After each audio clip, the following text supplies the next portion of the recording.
Hello అందరికీ, ఈరోజు Sunday కదా, మీ ఇంట్లో స్పెషల్ ఏంటి కమెంట్ చేయడం మర్చిపోకండి. మా ఇంట్లో అయితే లివర్ ఫ్రై చేస్తున్నాం. చికెన్ లివర్ ఫ్రై అనమాట ఇది. ఫస్ట్ అయితే ఒక బాండీని తీసుకొని దానిలో ఆయిల్ పోసుకోండి. నాన్ వెజ్ కదా, ఆయిల్ ఎక్కువే పడుతుంది. తర్వాత చిన్న చిన్న స్లైసెస్గా కోసుకున్న ఆనియన్స్ని దీనిలో బాగా డీప్ ఫ్రై చేసుకోవాలి. మీరు ఎంతమందికి చికెన్ లివర్ ఫ్రై అంటే ఇష్టం అండ్ ఇంతవరకు ఎవరైతే చికెన్ లివర్ ఫ్రై తినలేదో కమెంట్ చేయండి. వన్ సైడ్ అయితే నాటుకోడి అండ్ వన్ సైడ్ అయితే మేము చికెన్ లివర్ ఫ్రై అయితే చేస్తున్నాము. ఇప్పుడు ఆనియన్స్ బాగా ఫ్రై అయిపోయిన తర్వాత టొమాటోస్ అల్లం చిన్నులపై పేస్ట్ అయితే యాడ్ చేసుకోవాలి.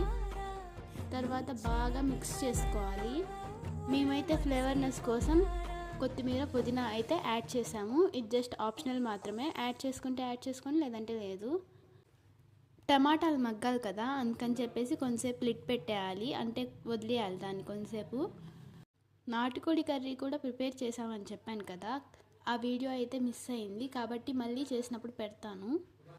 ఇప్పుడు ద మెయిన్ పార్ట్ వచ్చేసింది. ఏంటంటే ఆ కందనకాయలు ఉన్నాయి కదా, వీటిని కందనకాయలు అని కూడా అంటారు. ఆ కందనకాయలని వేసుకొని బాగా ఫ్రై చేసుకోవాలి. వాటిని ఒక 5 minutes వరకు వదిలేసేయాలి లిడ్ పెట్టేసి. తర్వాత దానిలోకి కారం, మీరు స్పైసీ లవర్స్ అయితే కారం ఎక్కువే వేసుకోండి, ఎందుకంటే నాన్ వెజ్లో కారం ఉంటేనే చాలా బాగుంటుంది కదా.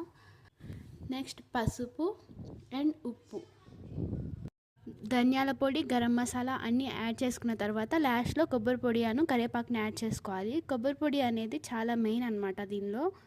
అండ్ ఇవన్నీ కలుపుకొని 10 to 15 minutes వరకు బాగా ఫ్రై చేసుకున్న తర్వాత మన కర్రీ అయితే రెడీ అయిపోతుంది.